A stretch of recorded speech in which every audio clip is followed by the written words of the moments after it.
Gosh. Well, OK. OK, Congratulations. Larry. Well, take anything you want. Do we still need to introduce? I think we probably still need to introduce you. OK, shall we just put these... Yeah, put them... That's right. That's right. You had your chance. You think life would be pretty busy. We know that life is busy for the Duchess of York because her phone battery keeps running out. That crisis is over. But somehow Sarah Fergusson has found the time to release an astounding 80 books for both young and old. Her latest project, designed for the kids, is a special one, as she has dedicated it to her grandchildren. The timing couldn't be better, with a new bundle of joy set to join the family very soon. And the Duchess of York, Sarah Fergusson, joins us now live, who does love a shop. I do. I love a shop. Do you love to shop? And I love to be in Australia. Do you know, everyone has been so nice. I've had a great time. And I don't know whether you saw the snippet that you, actually, Chantal in Perth, filmed. A little girl, she came up, her name was Isla, and she had red hair. And I said, oh, look, a redhead. Yeah. And the little boy behind went, no, she's a ginger. Yeah. So I am now the Duchess of Ginger with Isla. The Duchess of Ginger. That's perfect. Lisa wasn't Ranger. Have you also heard that term? Because that's also Ranger? No. No, you haven't. No, Ginger's lovely. What's Ranger? Oh, yes. I'm a ranger. I think you've highly offended our guest. Yeah, I don't know what a ranger is. It's endearing. No, it's a ginger, it's a redhead, yes. But very colloquial Australian. But, well, great, because I'm a ranger. I'm going to own it. Because we are endangered species, us redheads. So anyone watching who's a redhead... Yes, I love it. Stick together. All right. Own it. When we were talking, I know we were talking about the chargers, and I said to you, well, do you need one? Because do you walk a lot? And you said it's actually interesting, as a redhead, you stand out a bit, so it's kind of hard to walk around London, right? Well, yeah, walk around anywhere, really, because there's someone who's going to say, are you Fergie? You look just like her. You a lookalike. Yeah. And I just go, no, I'm me. Hi. Can we do a selfie? Yeah. And when I was married in '86, there was no such thing as a selfie, or social media, or any of that. Yeah. And so, you know, it's kind of fun. I like it. I'm a Gen Z. I'm a badass granny with purpose. Oh, yeah, sure. Actually, you've summed yourself up perfectly. Super sexy, sassy, super gran. Can. I love that. Shall I keep going with it? No, I love that. Don't stop there, because we've got to talk... Oh, sorry, Larry. All these beautiful books. We can't even see our coffee table for all your books there. Flora and Fern, Wonder in the Woods. Tell us all about it. Oh, yes. Well, when Karen Weaver asked me to publish these books, she got me on Instagram, sent me a message and said, would you like to publish some books? I went, yes, please, in Perth, in Rockingham Beach. OK, why not? Yeah. So I then thought, right, but I really need to study Aboriginal, First Culture, really learn what Australia's all about, understand about the stars, go to Perth Observatory, learn from it. So Charlie Blue, Larry Lamppost, is about a little boy and Larry shines the light. Exactly, rather like Kamala has just said, when out of the dark you see the stars. That's why I did Charlie Blue and Larry Lamppost, and I went to Perth Observatory, and they signed it off as one of the really good books, with Pauline, the first Aboriginal lady who got an MBA out of Macquarie, and she signed it off that it was First Nation right. So when I did Flora and Fern, I thought it's Flora and Fauna. And then the British publisher said Flora and Fern. But it's all about teaching children that Mother Nature's right there. The gum tree, the Morgan Bay fig. Yeah. It's right there. Yeah. So don't walk by and not say hi. I like it. Very nice. You've dedicated it to your grandchildren. There's 3 with another on the way. Step-grandson too, and Wolfie. A step-wolf, yes, yeah. I understand that. What can you tell us about life as a grandma? You say it's busy, and you're about us. Kylie, I love it, except I'm so used to Barbie dolls and so used to all that. Now I learn trains, and the boys take a lot of work. But apparently I've been told that boys, when they get to teenagers, are much easier than girls at teenagers. Is this right, Larry? I believe that's true. Larry's got one of each. I've got 2 boys, so I hear you about the boys. Oh, really? Do you? Kids, not grandchildren yet, but yeah, I've got 2 boys. Yeah, I wouldn't think you'd have grandchildren, but how old are the boys? 20 and 22. Oh, right. Yeah, so the train days are a long way behind me. Sorry? You might have grandchildren. Not that I believe. I don't believe I do. But I think the whole thing is it doesn't matter who's... with children's book writers and illustrators, it's giving wonderful First Nation illustrators a chance, which is that one, for example, What's Under Your Hat, Granny. It's learning the culture of the country you're in, Australia. It's learning any country you go to, I think you should learn the culture. In India, do not complain about a cow crossing the road. Yes. And the traffic's bad. 100%. Do not complain.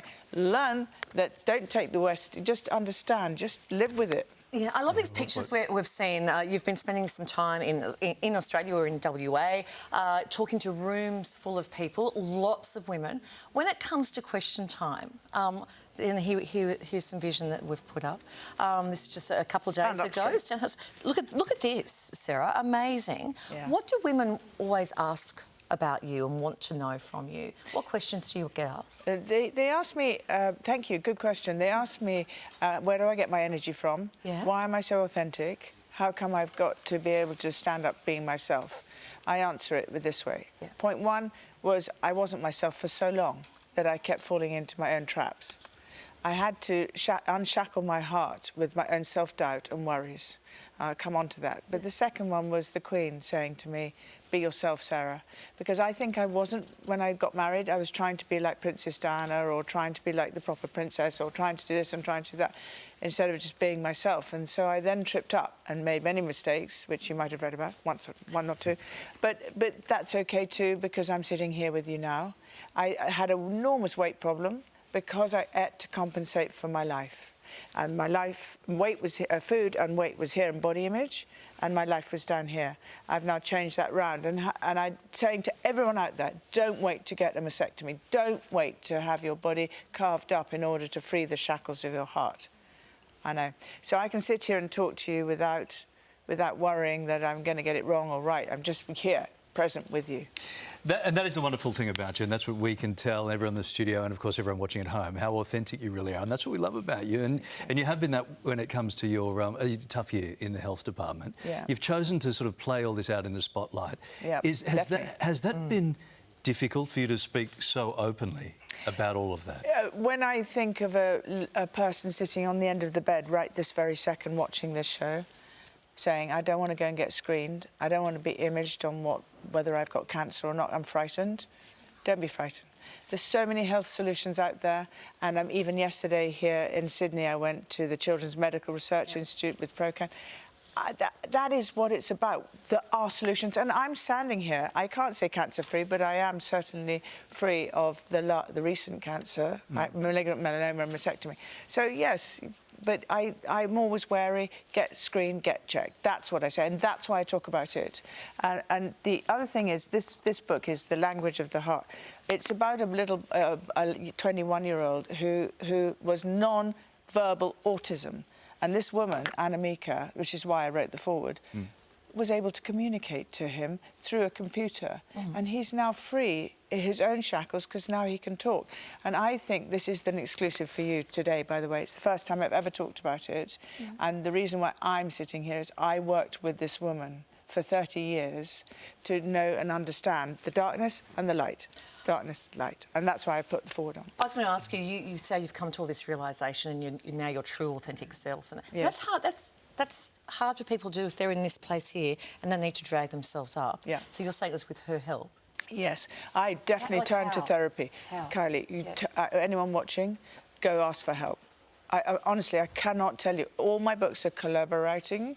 Yeah. Everything I do, I always ask for help. I'm only as good as the team around me. Right. And I do struggle every day. Even this morning, it's 6:30. Thanks for the early start, guys.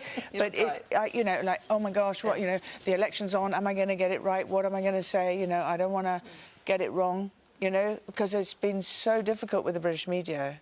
Fat frumpy Fergie sells a lot of papers. Bad Fergie sold a lot of papers.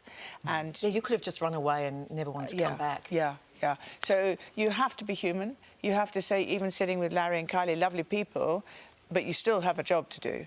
You've got to be ready. And so I'm completely here, but it's just being authentic. And so anyone watching, oh yeah, it's all right for her, she can go. No, I've done 30 years of therapy. I've had many mental issues, and I've written about it and talked about it a lot. So you're not alone. If you have mental health, if you worry you're alone, you're not. You just need to go and ask for help. Can you turn off, or are you always thinking about the next book? Can you have a cup of tea and relax, or are you always going, what message do I need to get out there? Tea. A scotch, sorry. No. I don't believe that's what she said. No. If we're being posh, I'll say a glass of pink fizz. Oh, you're right. If we're not, it's a glass of white wine. Right. Yeah, I love that. And I like celebrating lunches and dinners. So a cup of tea, of course, I'm always drinking tea. Always, I love it. But at the end of the day, I like to, at 7 o'clock, cup of tea, glass of wine. Whoops. And do you notice on all these Christmas movies, they always have hot chocolate with marshmallows and eggnog, and I'm going, no, wine. So lovely to talk to you. So Thank you lovely for to coming see you. in. And I think your message will really resonate with a lot of people. Congratulations on all your writing. Thank you. It's just, you're a force. You're a real force. Thank you, Karen. And it's really lovely to see you down here in Australia. And I'm very grateful for all my merch. I'm walking away with merch. You'll do the finger tap on it like this. The Duchess... Not everyone gets gifts when they come on the show, only the good ones. Okay. Only the good ones. But I would love to sign some books to your children, because I have young adult books, and I've got a very racy historical novel. Racy one, well, that could be good. The Duchess of York's new children's book is called Wonder in the Woods, a Flora and Fern book. It's available to purchase in-store and online now. You're racy. Dimmicks. You're going to be at Dimmicks today. Yeah, 3:30 Dimmicks in George Street. Can I just ask a question? Your racy book isn't also featuring Larry the Lamppost, is it? You have to read it. No, there's a children's book. We're keeping it clean. Yeah, good, thank you. A woman of intrigue. Thank you. But my next book will have Larry. Thank you, see ya.